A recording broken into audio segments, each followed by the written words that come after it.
his wife says he found me, he mailed the book. Instead of mailing the book, why didn't he just show up to the address? I don't know. Okay, look, I may not be the brightest bulb, okay? Which y'all have loved to point out with me following this show.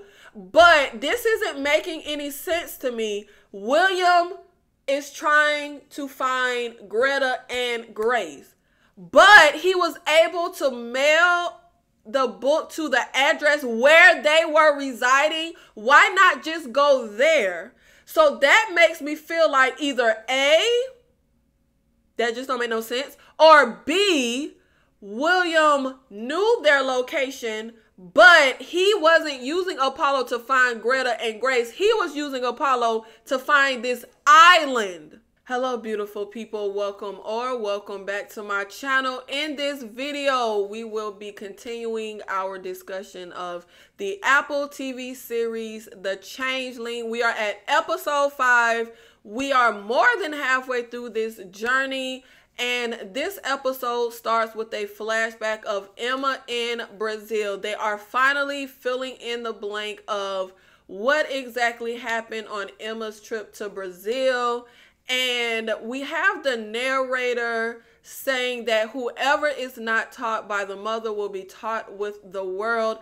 And of course, we know that Emma lost her mother when she was young. So presumably, she was taught by the world. Now, we are able to see Emma going along that beach when she first sees the old woman, the enchantress, the witch. I'm not sure how we are categorizing this woman on the beach. Obviously, she has power. And when Emma first sees her, she kind of is frightened and she runs off. She doesn't go anywhere near her. But once she gets back and she asks this guy about her, he tells her she's a witch. You must not go over there and never let her touch you. So Emma goes over there. Y'all, I was so confused by this. So you first see this woman, you're frightened, you run off, and once you are told she's a witch, don't go nowhere near her, you decide, hey, let me go back over there. Y'all, when you have scenarios like this where a character does something really dumb, it's hard for me to kind of be empathetic. Like, you did something very idiotic that led you down this road. So the narrator ends up saying they cannot comprehend what women do, so they try to take their power, snuff out their magic or their unique light. Always have, always will. Scared of the magic inside. Can't see it, look harder. Can't see it, look harder. I feel like he said it like twice. And I feel like they were saying, can't see it, look harder. And as they're saying that, we're seeing the old witch woman and Emma. So I feel like when they're talking about this power, this unique light, this magic inside, and they're saying, look harder, I feel like they're referring to Emma. Now, during this flashback, we have the old woman giving Emma that red string. And I really like this scene where we have this waterfall and the water is like moving backwards. Now we see Emma and she's hitchhiking in Brazil and she ends up picked up by this Norwegian guy. And of course we heard the story that her best friend told Apollo. Now they're walking through the forest. He ends up taking out his camera, setting it up on the tripod, and he steps off to go relieve himself. And Emma is there along with the camera. And she ends up setting a timer, taking off her shoes, taking off all of her clothes, and posing in front of the camera to take pictures. Then we end up seeing the Norwegian guy back in his dark room developing the photos. And I'm very interested in what happened when he got back to his camera. Was she naked or was she clothed? Did he ask her to take pictures and she just took regular pictures with her clothes on? When he developed the pictures, was that the first time he saw those naked photos of her? Now we end up seeing these shipping containers delivering this photo. And it's not just like a photo you print out. It's like this huge art piece. And we see this guy at an art gallery scrolling a website, looking at pictures. Presumably, this is where he came across the portrait of Emma. And we see the shipping container and the guy's like shipping this portrait over to the art gallery, and the art gallery guy is looking out of the window as the stuff is being delivered, and we could see like a father and daughter across the street. And I just thought they were regular bystanders. But once we get to the end of the episode, I feel like this is William and his daughter. I don't know which daughter though, Agnes or the one that's still alive. But I feel like this was William and his daughter across the street in this moment. And they flash back and play the best friend telling Apollo she was looking into the camera lens like a sorceress. And y'all, I feel like I would have preferred if we never got that conversation with the best friend telling Apollo that. I would have preferred just show us Emma's trip to Brazil. Like, they could have just flashed back with these scenes they gave us here. I don't think we needed that conversation. I get it. Presumably, they dropped that conversation to give, like, this mystery to the audience of, oh, shoot, what was this picture? Oh, she was looking like a sorceress, etc., etc. But for me, it went nowhere. It was no point. And especially when you're going to show us anyway, why tell us and then show? I don't know. I personally, in my humble opinion, would have preferred if that conversation never happened and we just solely got this flashback to finally see what exactly went down on Emma's trip to Brazil. Because as the series plays out, Apollo drops her off at the airport and picks her up. We never know or never see what exactly happened on her trip to Brazil outside of the flashbacks of the old woman giving her that red string. So for me, I just feel like it would have been a lot more dynamic if we didn't have that conversation and we would have just seen everything play out with her trip, especially because that photo wasn't giving me sorceress. I mean, was it just me? I mean, it was not giving sorceress in my humble opinion. Now, we end up seeing Apollo sitting in his cell and he sees these carvings on the wall, someone etched into the wall, and he flashes back to something Emma said. So we know Emma is the one that carved this. And it said they bathed it at dusk, they hide it with guile, at home in the forest, forever lost in the wild. And of course we know Cal ends up saying that Emma knew Apollo would come find her. So she left this presumably for Apollo. Now we end up having Cal coming, calling for Apollo. And William starts going off about her name, where she's from, where she was raised, how many kids she has. She's a heavy drinker. I'm surprised he didn't tell us her favorite cocktail. Cal ends up telling William, I was going to light you on fire last night, but I decided against it because I know Greta would want to do that herself. So Cal sent a boat for Greta and Greta will be here. And William is just like, what about my daughter? Cal says, the daughter you killed, you'll only see her in the afterlife. And child, what I tell you, William is like sorceress, enchantress, every word you speak is a lie. No, William, every word you speak is a lie. But Apollo, still with his naive hat on, it's like, wait a minute. You said he killed his daughter. That's not right. Oh, y'all, I can't. But I thought this was funny because Apollo is like, you came here to get them, right, William? And William is like, she's lying, you nitwit. When he called Apollo a nitwit, I literally laughed out loud because it's fitting. But William is like, she's casting a spell. That's what witches do. So Kyle tells Apollo, I've decided to give you one more chance. And when he's like, why? Kyle is like, well, you don't want the chance? So Cal ends up saying, Emma told me about you, Apollo. She said you would come, and I told her no one short of a god could find us on this island, and here you are just as she said. And I feel like they, of course, keep dropping all these hints, overt hints, because all Apollo does is yell, I'm a god. So presumably we're going to find out that Apollo has some type of power. But as they were leaving the cells, William was chanting something, presumably in Norwegian. I'm not sure what he was saying. They didn't give us subtitles, but it sounded like he was casting a spell. Also, I forgot to say, as William is shouting stuff in Norwegian, he also says in English, "Don't forget me, Apollo. Don't forget me, brother."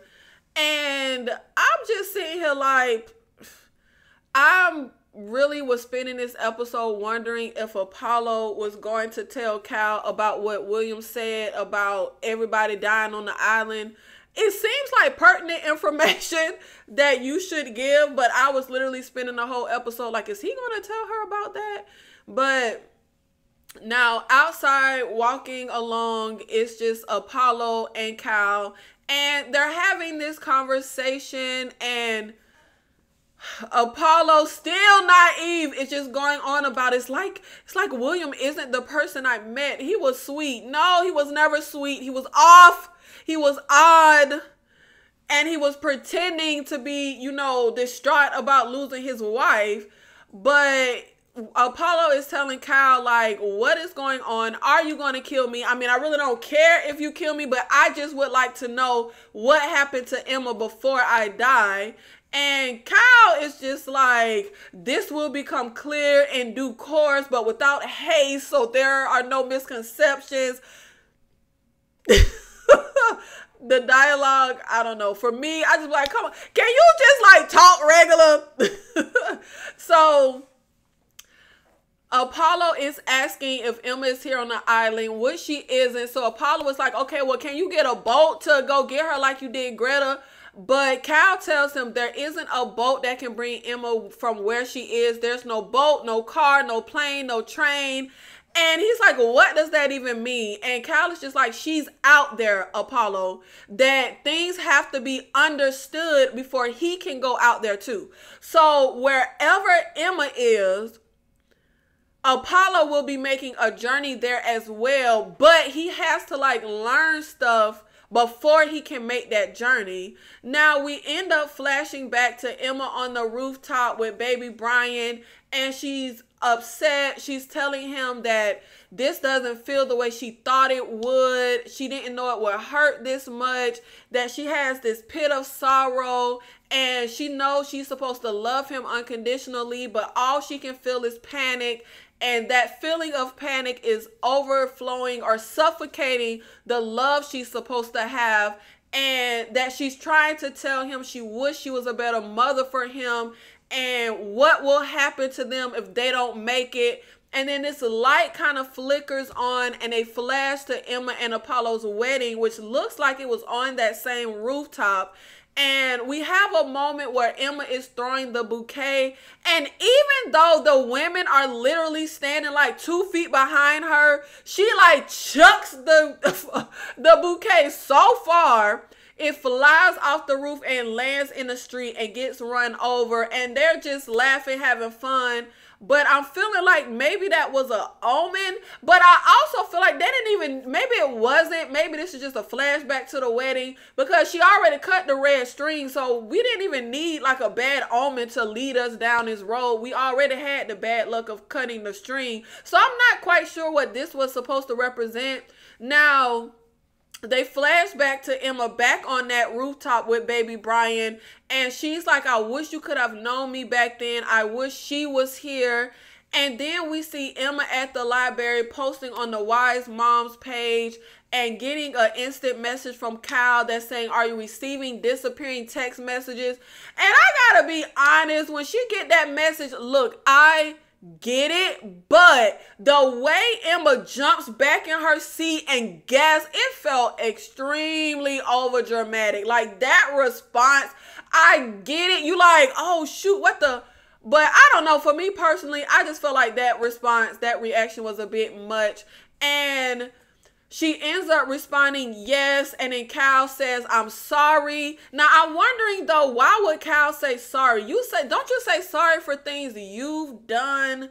Or maybe you just say sorry if somebody's in an unfortunate situation. But I found it odd that Kyle would say, I'm sorry about Emma getting those texts. But she also goes to say, I can help you, but only if you're truly brave enough to be helped.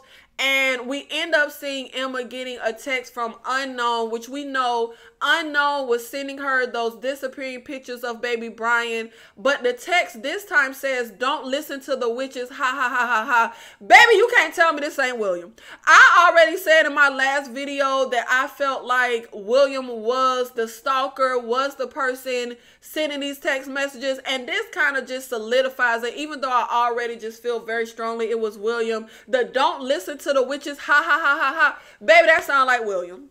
But we're pretty much just getting flashbacks to when Emma was, you know, presumably going through postpartum or losing her mind. And she's in the library and she's startling people and her co-workers are asking her if she's okay. So they're pretty much just giving us more of that we saw back then, but more on her at work and this whole interaction. So then we jump back to Apollo and Cal. And Cal is telling him, "We're not going to kill you unless you make us."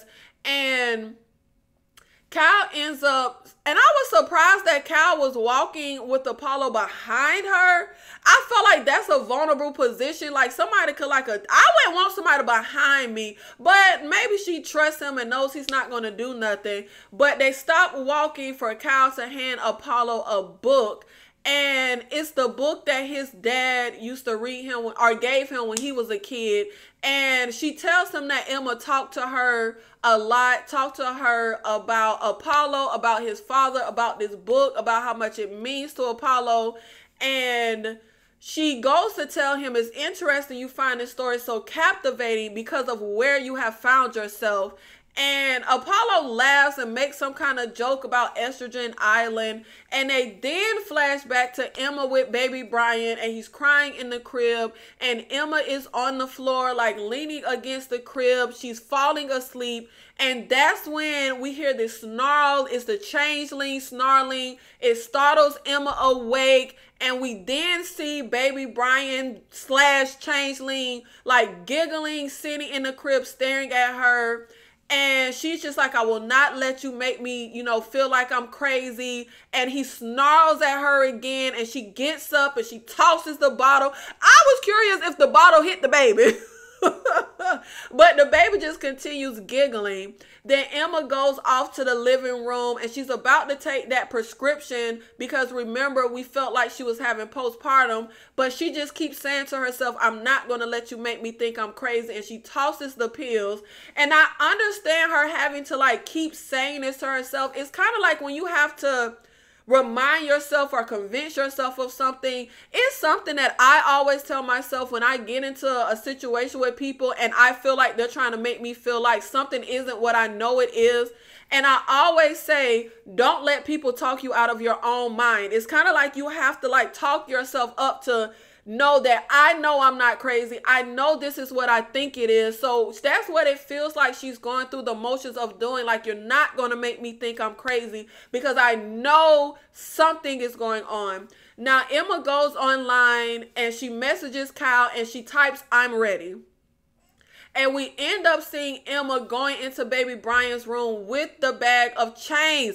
And again, why did her sister let her go home after seeing the same look she saw in her mother's eyes? Why did she let Emma go home with them damn chains? What exactly did her sister think she was going to do with those chains? It just does not make any sense at all to me. But Emma is in there with baby Brian and she's saying, "I don't want to do this." And she stares at baby Brian. She picks him up. She starts to like rock him and she's crying and she's like, "I love my baby. I love my baby more than you can ever know." And she says, "I'll give up anything for him." And this was crazy to me. She's like, "I'll give up my life for him, my husband's and yours." Hold on, babe. How you gonna give up my life? Like, when you talking about what you willing to give up, it ain't supposed to include somebody else's life. It's supposed to be your life. I just thought that was crazy. Like, if I'm Apollo, no, don't say my husband. No, yours. You'll give yours. So while she's holding the baby and rocking him and saying this, the changeling snarls and like bites her. So yeah, the changeling was biting Emma when she was trying to breastfeed and nobody was believing her. And the changeling is snarling. And I feel like at this point, we pretty much know this was not baby Brian. This was the replacement. This was the changeling.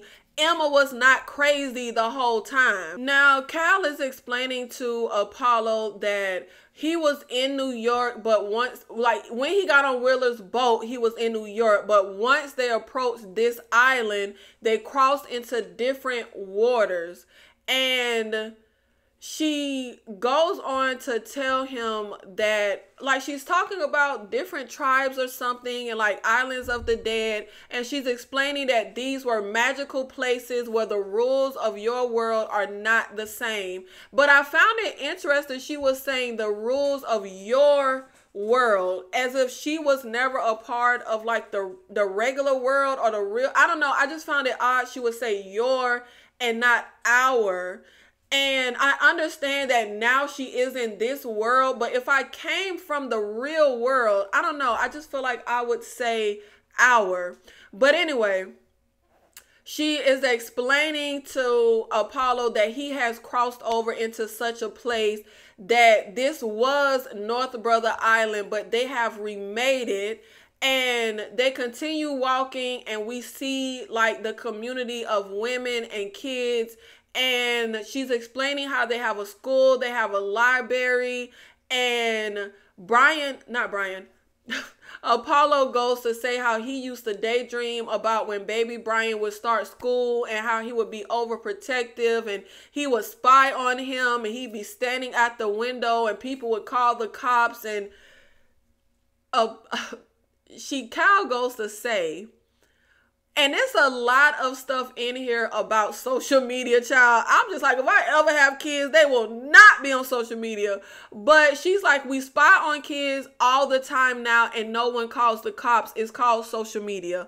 A poisonous trap. How people hand over their babies, their private, most precious moments every day for the world to see. And then Apollo is like leaving the door open to creatures of the night, like his mom said. And Kyle ends up taking Apollo to get something to eat. And we flash back to Emma at the church setting up the baptism. And we flash back to Lillian wanting to get baby Brian baptized. And she's talking about the dark creatures of the world. And we see Emma kind of out of it, having a conversation with the priest and talking about how she doesn't necessarily believe, but she's willing to just try everything to make sure the road is a lot easier.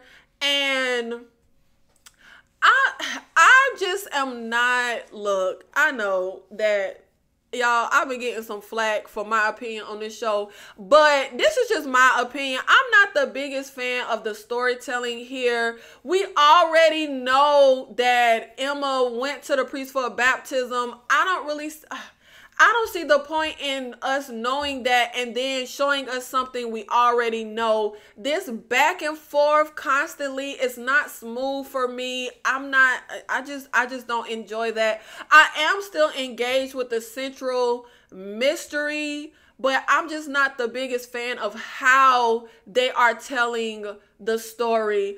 So I like the flashback to Emma in Brazil. Like I said, I would have preferred if we didn't have the convo with the best friend. But I like that flashback. I like being able to see her on that trip. But this flashback with her and the priest for me was a bit pointless. Like, we already know she did this. And there was nothing revealed in showing us that we did not already know. We know they don't really believe in a baptism. We already saw this happen when Leanne told them to do the baptism and they said no. Now, what I thought was interesting though is they had moments where they alluded to Emma having a certain power. When her mother is dead set on burning the kids alive in the house and she grabs Emma and refuses to let her go, Emma looks her mother in the face, tells her to let her go, and the mother does it as if Emma has some type of control. As well as when that bomb comes into the library being all loud and ridiculous and refusing to leave his bag or whatever, and Emma looks him in the face, tells him to do something, and he complies. So we had those moments of them alluding to her having some type of power. So how come she wasn't able to look Apollo in the face and get him to agree to the baptism? I'm wondering, is that Do those moments mean anything with her mom, and with the bomb? Is that going to go anywhere? Does she have some type of power? And if she does, why did it not work on Apollo? Did it not work on Apollo because he's a god? Now we see Apollo and Cal in the dining hall having a conversation, and she's telling him how Emma was here on and off for a couple of months. She would go back into New York once a week. She would restock their library, and Apollo ends up asking Cal, so all the women here did what Emma did, killed the changeling baby? And she's like, yes, all of us. And he's wondering, what about the kids I saw earlier? So she's explaining to him that some of them have more than one child. So when they run, they bring the other children that aren't changelings. And she's talking about how she gives the women a place where they will be believed. Do you know how few women get that gift? And this is a moment where Apollo feels a little guilt because he did not give Emma the gift of a place where she could be believed. He dismissed her right off top. As they are having this conversation, they're sitting across from each other, but at this moment, Cal ends up moving and sits next to Apollo, and she's telling him, do you understand Emma's enormous strength, what that took? And then we flash back to Lillian talking to Emma, saying how it used to be knowledge passed from woman to woman, how we do this hard thing. She's holding baby Brian, having this conversation with Emma. And Lillian is saying, I reached back to my mother. She holds my hand. She reaches back to her mother. One continuous chain of information. And Lillian ends up reaching her hand out to Emma. And I felt like this was a pretty endearing moment. Like, you may not have your mother to reach you may not have your mother to reach her hand to you, but your husband's mother is reaching her hand to you. So Apollo and Cal are, turning the pages of the book, and Cal is saying babies are dreams made real. Dreams are fairy's favorite meal. And we flash back to Apollo reading the book to Emma. They're at the window. They watch while it sleeps. A child so beautiful, the fairies all weep. We want it. We need it. It's ours for the taking. Tap at the latch. The window is shaking. And Emma is saying this book is so effed up, which I don't know how that never dawned on Apollo, how crazy this story is. Now, they flash back to Apollo and Cal. And Cal continues reading. Mother and father asleep in their bed, fit for the grave. They rest like the dead. Fairies will hold it close to their breast. They don't give it back. They love it the best. And she's telling Apollo, I don't know why your father read this book to you. Now, presumably that'll be filled in. I'm hoping we almost at the end. So hopefully next we'll flash back to Lillian and Brian, and we'll get some holes filled in there. But Cal is telling Apollo, I don't know why your father read this book to you when you were little, but the book tells the truth. Emma willed you here, and she willed you to the truth if you dare to see it. And she continues to tell him, you and Emma have ended up in one ugly fairy tale. You've crossed the waters and you cannot go back. And this for me is interesting because I remember reading something years ago about how fairy tales now are like these, pretty, beautiful things, but fairy tales were originally very dark and ugly. So I like her telling him that they've ended up in this ugly fairy tale, because a lot of people like, oh, I want a fairy tale life of fairy. Okay, be careful, because it could be an ugly fairy tale. So that was really interesting for me when she said that. Now, she does tell him that William was right about one thing. We are witches. And I'll tell you something else he was right about. The man in that cage consorts with monsters. So she is telling him about his friend, William. And they end up flashing back to Emma and Apollo, and Emma getting that text that says, got him. And she's trying to tell Apollo, got him. That's what the text said under baby Brian's picture. And of course, Apollo isn't believing her. He's refusing to go to church for the baptism, which I'm not sure why we flash back to this at this moment. We've already seen this. So presumably they're just showing it for the audience to reiterate what Apollo is going through right now with his thought process, feeling guilt for not believing Emma, which he does say to Cal, I didn't believe her. I really thought she was sick. But that's not even a valid excuse. I really thought she was sick. So that's the way you help somebody who's sick? That's the way you talk to somebody who's sick? That was crazy to me when he said, oh, I really thought she was sick. And Kyle is asking, okay, and now do you believe her? Baby, he still don't say, yes, I believe her. He's like, I don't know, I want to. Come on, Apollo. What is it going to take?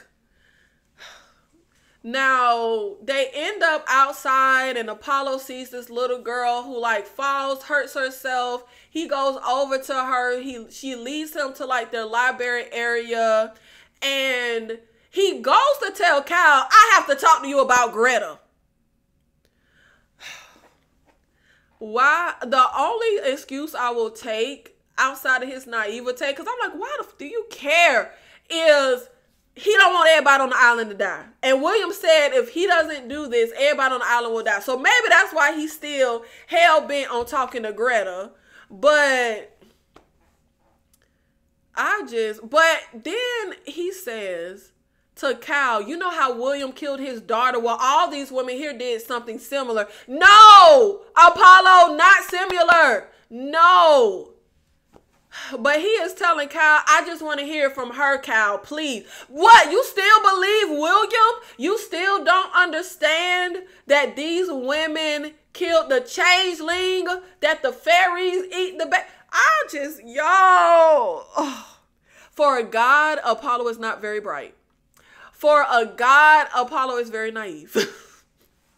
But Cal is telling him Greta will be here tonight, and if she wants to talk to you after the puppet show will be the time. So we end up seeing this moment of Apollo like reading to the kids and getting along with the kids. So then we end up seeing Cal, Apollo, and Greta. And it's dark, it's late at night, and Greta is telling them that her daughter Grace is with her parents. Now, it was a few information we got here that I thought was odd. Okay, her daughter is with her parents, and they're having a conversation, and Greta is saying, so William is here. He won't give up. We are his. We're his possession. That's what he thinks. And like I said in my last video, a lot of this mirrors like abusive relationships. Men feeling like their wife and kids are their possession. And Apollo goes to try to ask, did William kill their daughter? He's like, he's like stuttering.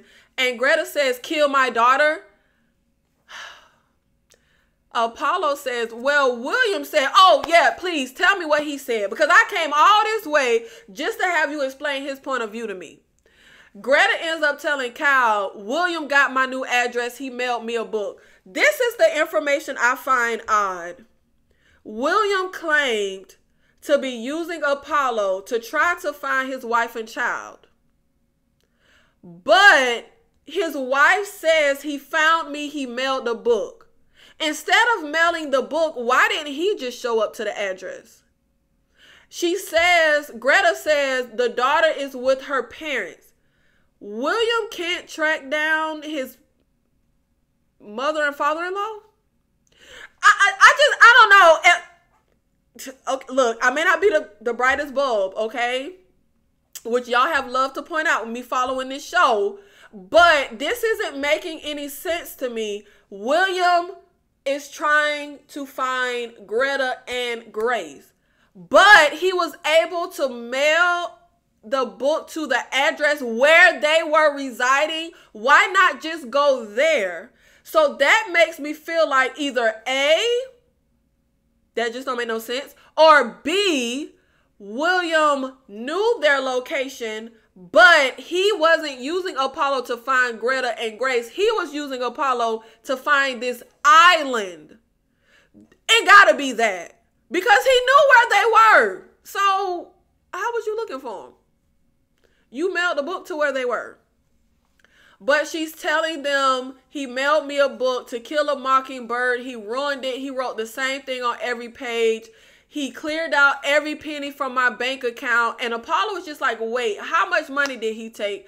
Y'all, he took $70,000, the exact amount that he paid for the book. And we find out he wrote Agnes' name on every single page. And I feel like he obviously wrote her name to like torture Greta.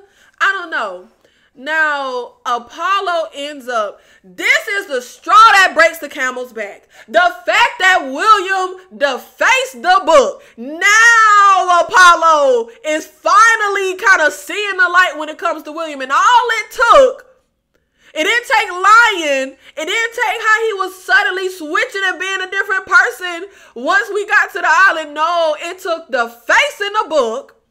Apollo ends up running straight to William. Now, Apollo gets over to where William is in the cell in this building, but he can't get in. Obviously, William is like locked in. So Apollo like breaks the glass, and there's still like a barrier. There's, I think it was like bars, but he breaks the glass. He calls William over. And he's talking to William. And y'all, this last ending like moment sequence, top tier. This was so good. William they're having this conversation. And the way they have this shot with William in the dark and in the shadows, where you can kind of just see his frame, like his silhouette. You can't really see him. And Apollo is calling William, and William is like, that's not my name, so stop using it. Hold on, bro, that's how you introduce yourself. And Apollo, I feel like, what is, stuff just be going over Apollo's head. William says, that's not my name, so stop using it. And Apollo is like, yes, it is. I just talked to your wife. And William who is batshit crazy, is like, oh, and my family will be whole again. Apollo says, you stole $70,000 from her. You defaced the book. And William is like, this whole conversation is like in the dark, sliver of light. William is in the shadows. And William is saying, you know, I didn't know my real name either. Didn't know who I really was. I love how William is framed in this shot. It's like he was black. It was dark, and you could just see light kind of behind him, faint light behind him. But the actor is like cloaked in complete darkness. But William goes on to say, I didn't know my real name. I didn't know who I really was. Then I found a place where I belong. I found people who understood me. I could talk to them like I never talked to anyone else. And when I found my people, I took off William Willer's face.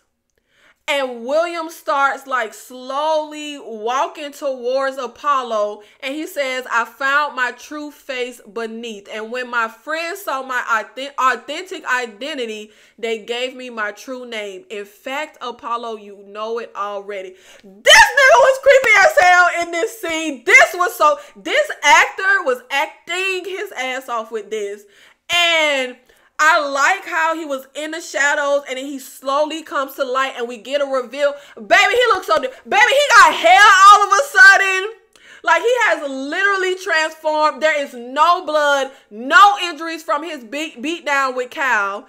And this made me feel like, is William only in this cage because he chooses to be? Like, could he just break out this mug if he wanted to? Because where are the injuries? After William tells Apollo he knows his real name, and Apollo is like, well, how do I know? That's when, with this like deep roaring voice, like the body language, the demeanor was so good. But William is like, dinner plans tonight, a meal inspired by Baby Brian, boiled vegetables. And that's when it hits Apollo, kindergarten. The online person, the online troll on Baby Brian's tribute page that was posting sick stuff about eating people. This reveal, scene, top tier performance, chef's kiss. But I gotta say, I personally feel like it would have been way more impactful if the reveal was more of a shock. We all knew William was damn sinister. And I said earlier that William was the person posting in the thing saying this stuff. Like, it would have been a lot, like the way they did this and executed it in this scene, brilliant. But it would have had a lot more impact for me personally if it would have been more of a shock to the audience that William wasn't who he said he was. So then we flash back to seeing that giant portrait of Emma in the art gallery that she took with the Norwegian guy's camera. The art gallery guy is sitting there just staring at it, mesmerized. Honestly, it gotta be some kind of magical power, because I'm not understanding why we mesmerized by this portrait. I'm so sorry. We see people walking by the window where they are behind the art gallery guy, but in view of the photo. And this is when we see William walking past this gallery holding a little girl. I don't know if it's Agnes, the one he killed, or if it's Grace. And he stops walking and stares at the photo of Emma. But I'm wondering, and I did like how they did that too. I like the fact that William saw that photo. Now, he explained his obsession started with that story in the paper about how baby Brian was born. But now I'm wondering, was the obsession started when he saw this photo of Emma? But y'all, the ambiguity of this show, the way they're telling the story, I'm sorry, it just doesn't work for me. And I'm not understanding, if Emma had to kill the changeling baby, why she have to beat up Apollo? Like, chaining him, yes. But why was he all beat up and messed up? I'm not understanding that. The central story and mystery, like I said, I am still very interested in, but I just feel like it's convoluted. We get a lot of unnecessary stuff. The flashback, like I said, with Emma would have been just fine with the Brazil trip. We didn't need the best friend conversation. Especially because the sauce the best friend put on the store, she was looking at the camera like a sorceress. It might have just, you know what? It was probably just me. I'm learning when it comes to this show, it's just me. But she was not giving me sorceress in that photo.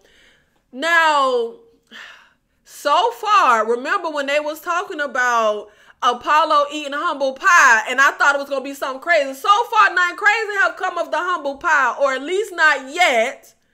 And Kyle is supposed to be giving Apollo answers. We done went the whole day and ain't got no damn answers, really. But I loved William's whole reveal scene and the art showing him seeing that photo of Emma in the art gallery, seemingly normal at that moment. But as a whole, I don't know. I just feel like, come on, y'all, get on with it. Like, let's go, let's go, let's go. Stop dragging this out. I am completely, understanding like the mystery and dropping little hints and then giving reveals, but it's kind of dragging for me. Let's get some answers regarding Lillian and Brian. But y'all, one thing I realized that I needed to do that I did not do, I never actually read a synopsis for the show. I had no clue what the show was about or anything. I just went to watch it. And typically, that's how I like to watch stuff. I feel like I enjoy it more if I go in blind. But I finally read the synopsis, and I'm like, I wouldn't have been so confused if I read this. Because the synopsis said that this is a series set in an alternate New York City where a father and husband searches through a magical world for his abducted son and missing wife. Baby, that make a lot more sense. Because I'm like, oh, okay, this like an alternate universe. This is an alternate New York. We're going through a magical world, and magic, adventure, fantasy, that's not my judge. Like, it's not. I'm not into all that stuff. I didn't watch Lord of the Rings. It's just not my cup of tea, that genre. But I'm like, okay, that kind of made stuff We still ain't got no answers, and I'm still confused. But it made the context of the series and the events make a lot more sense when I'm like, oh, okay, we in alternate New York. And obviously this deep into the series, I get that. But I'm speaking of when I first started the show. If I would have had that, it would have made the context of stuff that was happening make a little more sense for me. But for this to not really be my world, you know, my genre, I feel like I really like the core of this. I just don't like the way they're telling the story. That is the part that's really throwing me off. The way the dialogue is written, the way the characters are speaking and saying, I don't know, it's taking me out of it. But thank you so much for watching this video. Thank you for supporting the channel. Thank you for the people that have not been super pretentious with this show and accept the fact that my experience with something is not going to be your experience with something. What I interpret something as isn't going to be how you interpret something. And that's the beauty of art. That's the beauty of movies and TV shows. We can all watch the same exact thing and walk away with a completely different experience. I'll see you in the next one. Thank you.